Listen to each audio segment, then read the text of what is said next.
If you're over 60 and thinking about marrying someone in Thailand, understand this first. A marriage certificate in Thailand doesn't just bind you romantically.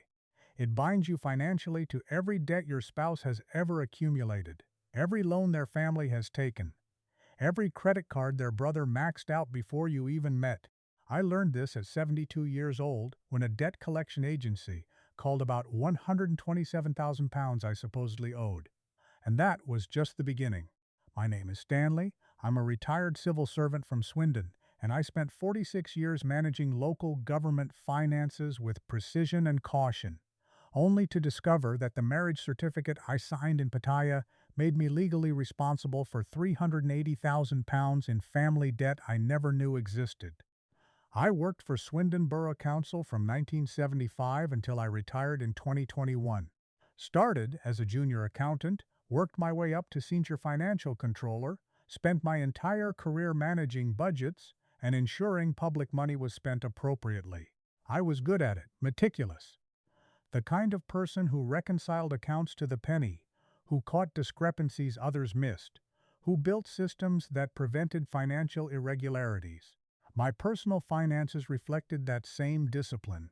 I saved consistently, invested conservatively, owned my house outright by the time I was 55. When I retired at 70, I had £410,000 in savings and pension funds, no debt, and a plan to live comfortably on my government pension plus modest investment income. I'd been married once in my 30s, divorced after 7 years when we realized we wanted different things, and I'd been single for the 35 years since. Not bitter about it, just focused on work and financial security.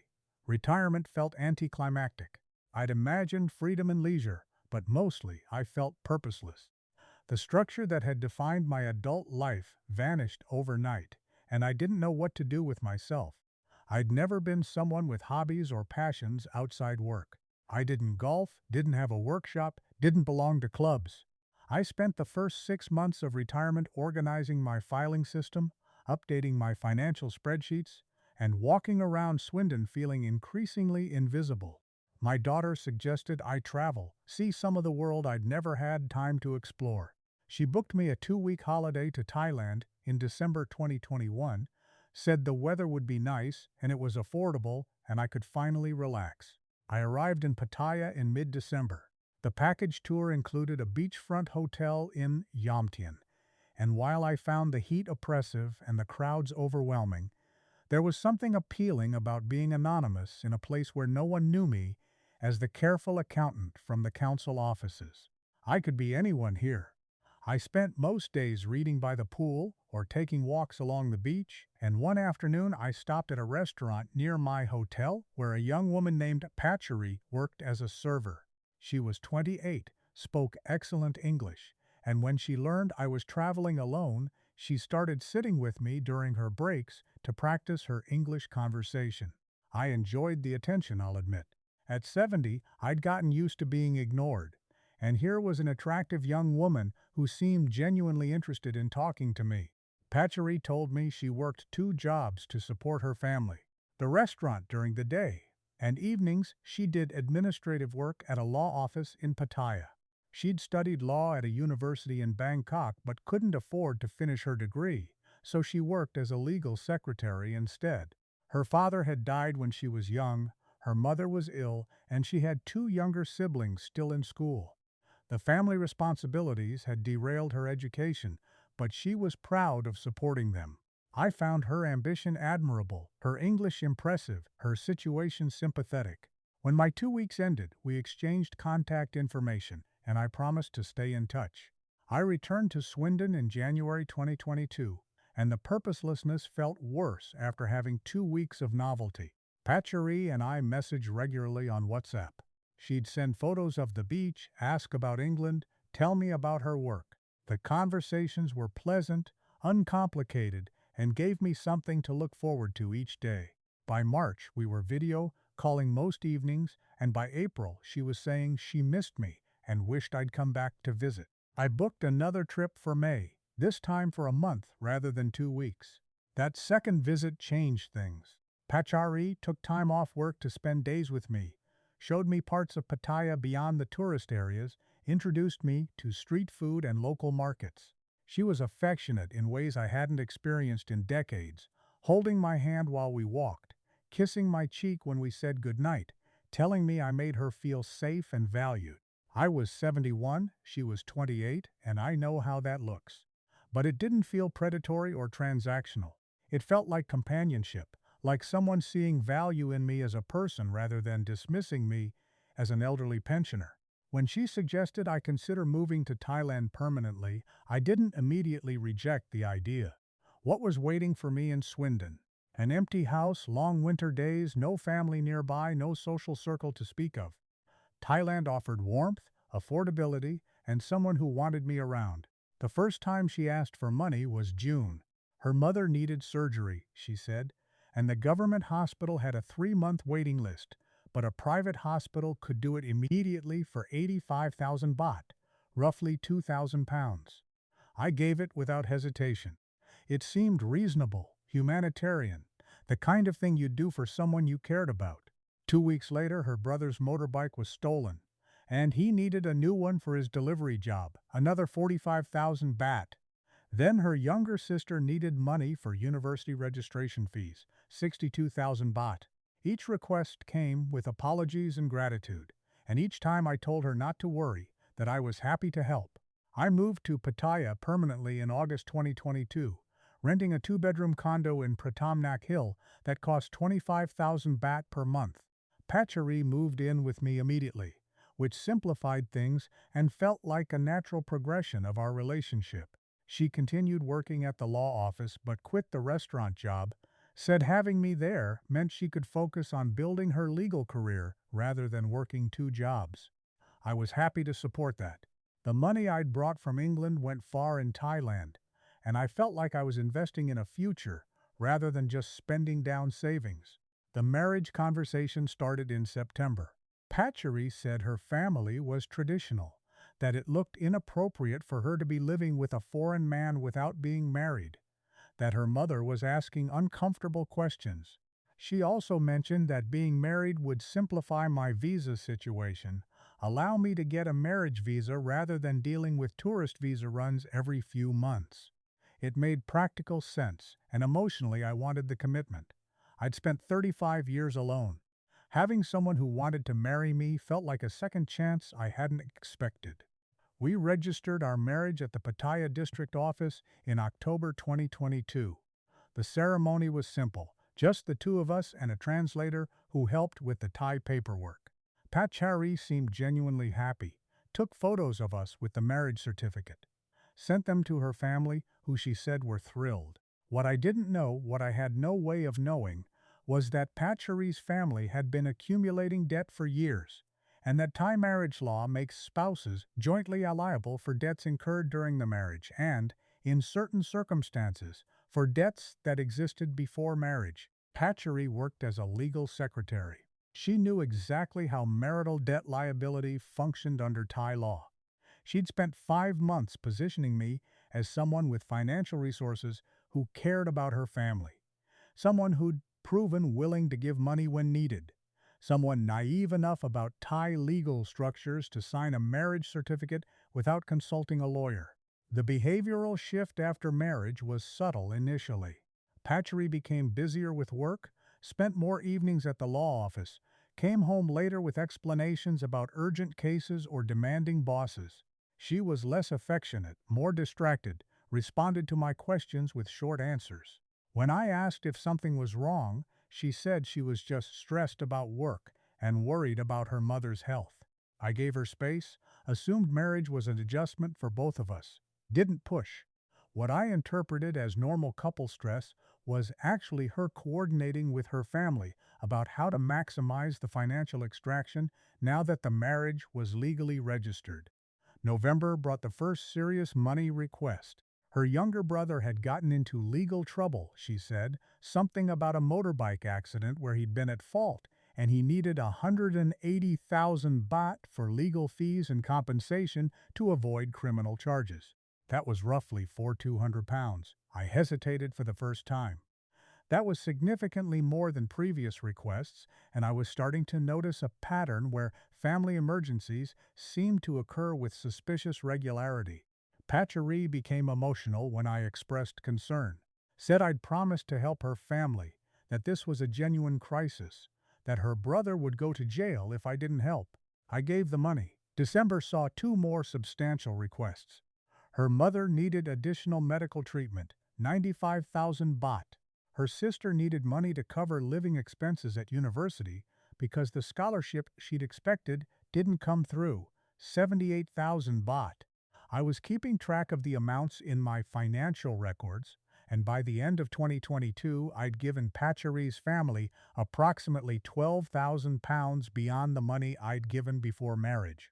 My savings had dropped from £410,000 to £392,000, factoring in living expenses and the family support. The decrease was concerning, but not catastrophic. I told myself this was what family did, and I'd married into this family, and supporting them was my responsibility now. An expat named Neil, who I'd met at a coffee shop in Jomtien, pulled me aside in January 2023 to ask whether I'd married a Thai woman recently. Word traveled in the expat community, apparently. When I confirmed I had, he asked whether I'd consulted a lawyer about asset protection before marriage. I said I hadn't seen the need since I wasn't buying property with her or combining finances. Neil explained that under Thai law, debts incurred by either spouse during marriage become joint obligations, meaning creditors can pursue either spouse for repayment, regardless of who actually incurred the debt. He also mentioned that pre-existing family debts could become issues if the family had a history of using marriage as a financial strategy. I told him my situation was different. Patchery had a career in education. She wasn't some bar girl looking for a sponsor. Her family had genuine needs, and I was helping them through temporary difficulties. The discovery came in February 2023, 4 months after we married. I received a phone call from a debt collection agency in Bangkok asking about missed payments on a credit card account. The balance was 4.2 million baht, roughly £98,000, and the account was 3 months delinquent. I told them there must be a mistake. I had no Thai credit cards. I'd never borrowed money in Thailand. The agent said the account was in my wife's name, Patchery, and that as her legal spouse I was jointly liable for the debt under Thai marriage law. I hung up thinking it was a scam. I asked Patchery about it that evening, expecting her to be as confused as I was. Instead, her face went through a progression of emotions that told me everything before she said a word. Fear, calculation, resignation. She admitted the credit card debt was real. She'd taken out the card years before we met, used it for family expenses, hadn't been able to make payments for over a year. She'd thought maybe she could pay it down gradually with the money I'd been giving her family. But the interest kept compounding, and now it was unmanageable. When I asked why she hadn't told me about this before we married, she said she'd been afraid I wouldn't marry her if I knew. When I asked if there were other debts I should know about, she went quiet.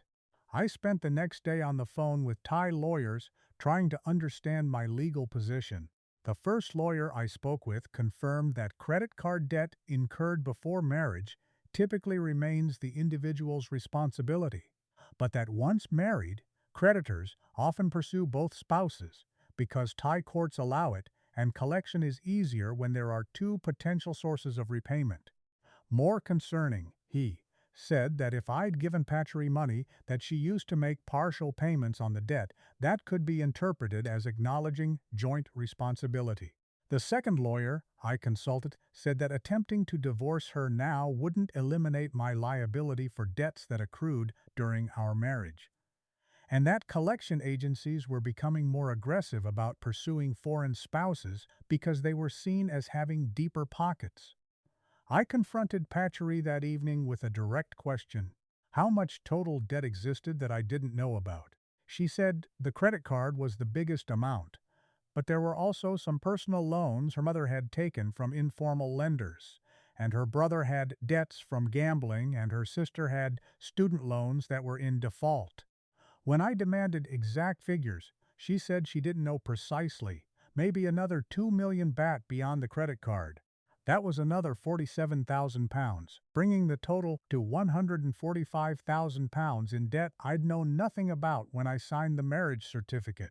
The rage I felt wasn't explosive. It was cold and methodical and precise, the way budget shortfalls were handled when I found discrepancies at the council. I told Pattaya I wanted documentation of every debt, every creditor, every contract. She produced some documents over the following days, but it became clear she either didn't have or wouldn't share complete information. The credit card debt I could verify through the collection agency. The informal loans were harder to track because they weren't with licensed lenders, and documentation was minimal. Her brother's gambling debts were apparently with people who didn't issue paperwork. The whole financial structure was opaque and impossible to audit. I hired a Thai lawyer to review my liability and options. He requested copies of all debt documentation Pattaya had provided, plus our marriage certificate and my visa documents. His assessment took a week and came back worse than I'd feared. The credit card debt of 4.2 million baht was legally enforceable against me as her spouse. The informal loans her mother had taken could potentially be pursued against me if the lenders chose to do so and could demonstrate that the loans were taken for family benefit during our marriage. Her brother's gambling debts were not legally enforceable, but might involve threats or pressure from the people he owed. The sister's student loans were in default, but those were in the sister's name only and unlikely to become my responsibility. Total verified and potential liability, approximately 8.7 million baht, or roughly £203,000. I told the lawyer I wanted to divorce Pattaya immediately and asked whether that would eliminate my debt liability. He explained that divorce wouldn't retroactively eliminate debts incurred during the marriage, and that courts would need to determine which debts were joint marital obligations versus individual debts. The process could take years and cost substantial legal fees, with no guarantee of favorable outcome. My best option, he said, was to negotiate with creditors for reduced settlements, pay what I could afford, and then divorce to prevent additional debts from being incurred. The alternative was to refuse to pay and face potential legal action, asset seizure if I had any Thai assets, and ongoing harassment from collectors. What the lawyer discovered in the following week destroyed any remaining hope I had for a clean resolution. Pattari's family had been using her law office connections to accumulate debt strategically. Her mother had taken loans from 3 different informal lenders, each time claiming the money was for medical expenses, but actually using it to pay down other debts and support her son's gambling. The total amount was 3.8 million baht, roughly £89,000. Her brother owed approximately 1.2 million baht to various gambling operations and informal lenders. Her sister's student loans in default totaled 780,000 baht. Combined with the credit card debt, the total family debt load was approximately 10 million baht, or £233,000. The lawyer found evidence suggesting that Pattaya and her family had researched foreign marriage and debt liability, that this wasn't accidental or unfortunate timing, but rather a calculated strategy to make her family's debts legally pursuable against a foreign spouse with assets. I confronted Pattaya with this information and asked her directly whether she'd married me to make me liable for her family's debts. She didn't deny it. She said her family was desperate, that Thai people had no way to discharge debt the way foreigners could through bankruptcy, that her family would be destroyed by these obligations without help. She said she did care about me, that the feelings weren't entirely fake, but yes, the marriage had been strategic because I had money and her family needed it. When I said I felt used and betrayed, she said I'd gotten what I wanted too, that I'd been lonely and wanted a young Thai wife and I'd gotten that, so everyone had benefited from the arrangement. The cynicism of that response was staggering. What happened over the next 3 weeks was a systematic revelation of the full scale of the trap I'd walked into. First, I received a letter from a law firm representing one of the informal lenders her mother had borrowed from, stating that as Pattari's spouse I was jointly liable for the 1.4 million baht loan that was now 6 months delinquent. The letter demanded full payment within 30 days, or they'd pursue legal action. Then I received a call from a different debt collector about another informal loan for 1.1 million baht.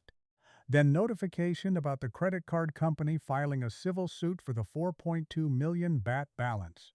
Each notification came with threats of asset seizure, legal consequences, and damage to my visa status. The coordination suggested that creditors had been waiting for the right moment to pursue collection aggressively, and that moment was now. I asked my lawyer whether there was any way to prove I'd been deliberately deceived into marriage for the purpose of debt liability, which would seem like fraud rather than civil debt. He said fraud would be extremely difficult to prove because I'd voluntarily married Pattaya, voluntarily given money to her family, and the debts themselves were legitimate, even if the marriage motivation was deceptive. Thai courts would view this as a civil matter of debt collection rather than criminal fraud. The fact that Pattaya had legal training and understood debt liability didn't constitute fraud in the eyes of Thai law. She'd simply used her knowledge of the legal system to her advantage, which was clever but not illegal. The financial calculation I did in early March 2023 showed my complete exposure. Verified debts I was being actively pursued for £203,000. Potential additional family debts that might be pursued £30,000. Money I'd given directly to family before and during marriage £16,000. Legal fees to date £4,200. Total financial damage £253,200. I had £386,000 remaining in savings and pension funds. If I paid off the verified debts, I'd have £183,000 left, barely enough to sustain myself for the rest of my life at 72, with no income beyond my government pension.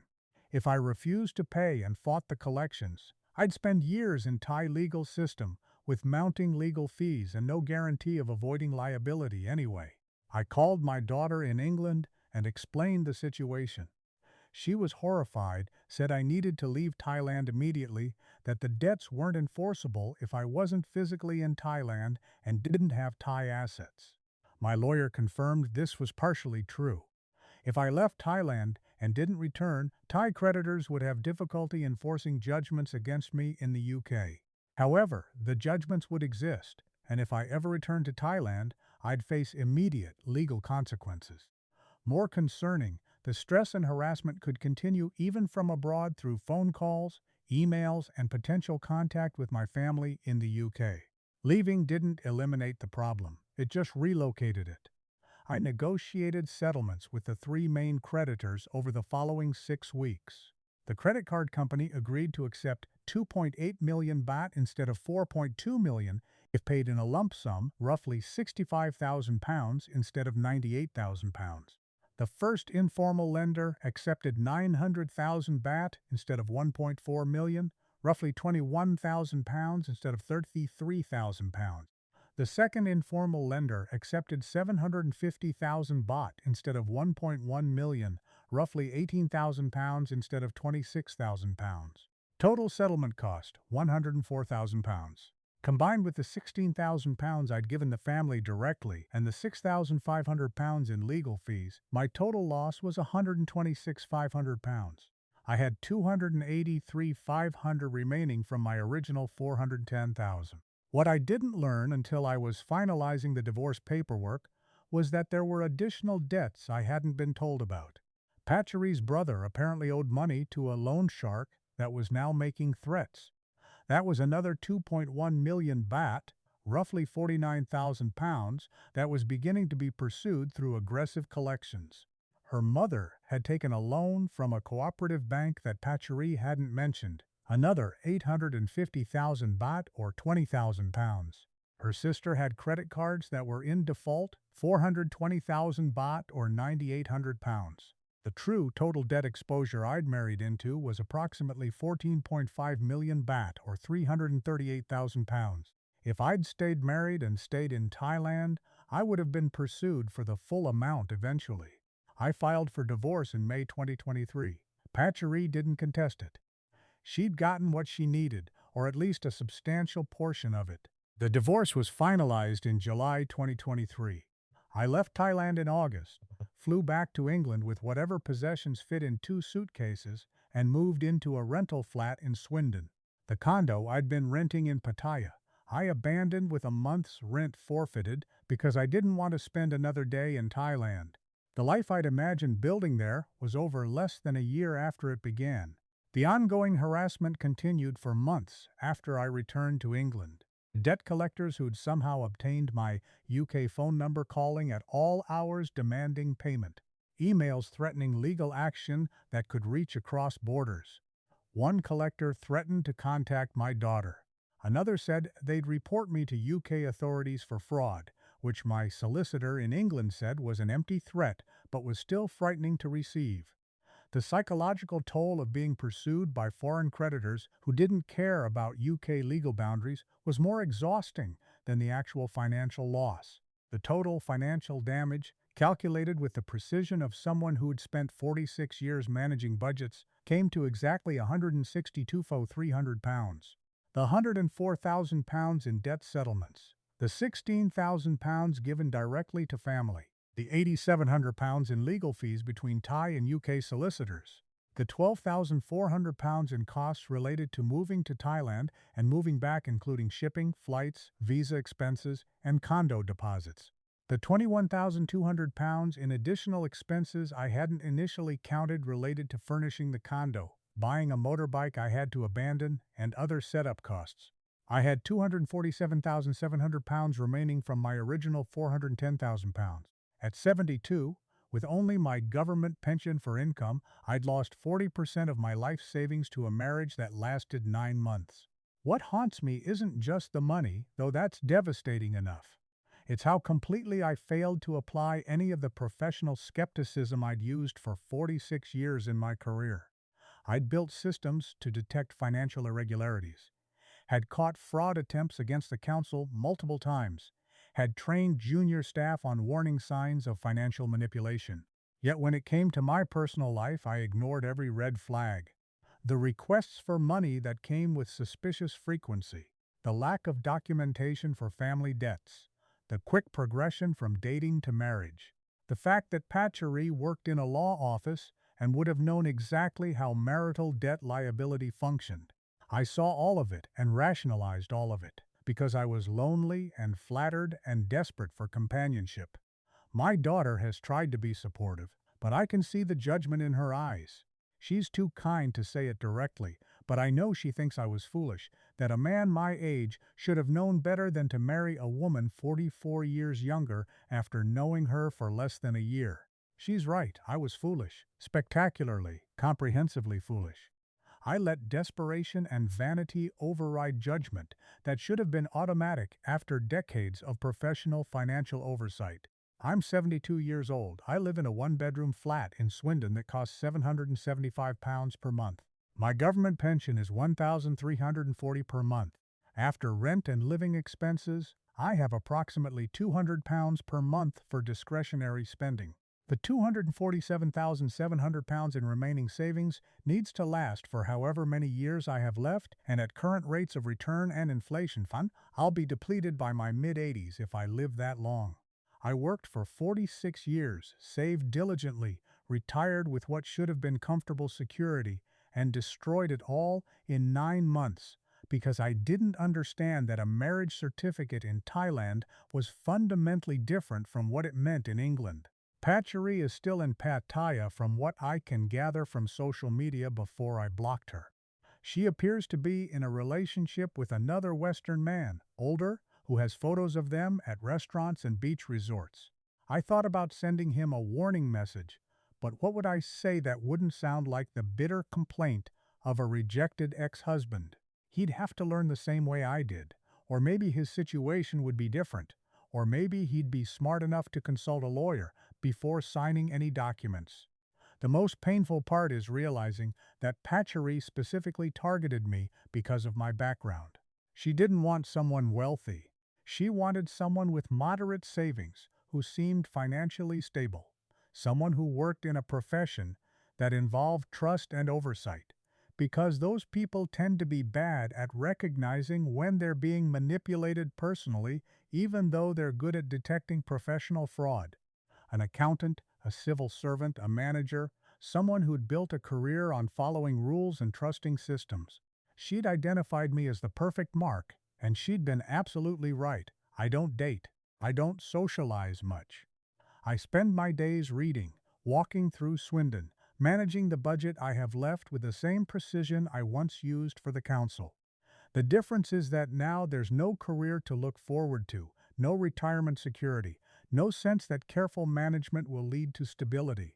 I'm just trying to make my remaining money last long enough that I don't become a burden to my daughter before I die.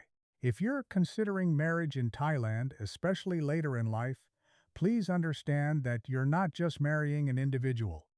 You're potentially becoming liable for debts that have nothing to do with you, debts that were incurred before you met, debts that the family accumulated because they knew that marriage to a foreigner would make those debts pursuable against someone with assets.